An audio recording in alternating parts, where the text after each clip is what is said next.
एक्सप्रेसवेवर आज सकाळी भातान बोगद्याजवळ पुणे लेनवर एक मोठा आणि विचित्र साखळी अपघात घडला। या अपघातात तब्बल 7 ते 8 वाहने एकावर एक आदळून अपघातग्रस्त झाली असून यामध्ये 5 ते 6 पोलिसांच्या पिंजरा गाड्या, एक महामंडळाची एसटी बस, एक टेम्पो, एक स्कॉर्पिओ आणि एक जीप याचा समावेश आहे। प्राप्त माहितीनुसार या वाहनांचा ताफा मुंबईहून पुण्याकडे बांगलादेशी कैद्यांना घेऊन जात होता।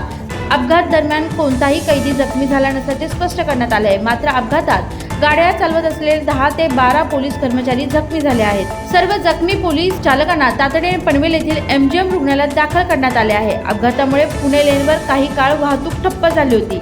सध्या घटनास्थळी वाहतूक पोलीस आणि एक्सप्रेसवे प्रशासनाची पथके दाखल झाली असून अपघातग्रस्त वाहने हटवण्याचे काम सुरू आहे। या अपघाताचे नेमके कारण अद्याप स्पष्ट झाले नसले तरी वाहनांमधील अंतर न राखल्यामुळे हा साखळी अपघात झाला असावा असा प्राथमिक अंदाज व्यक्त केला जात आहे।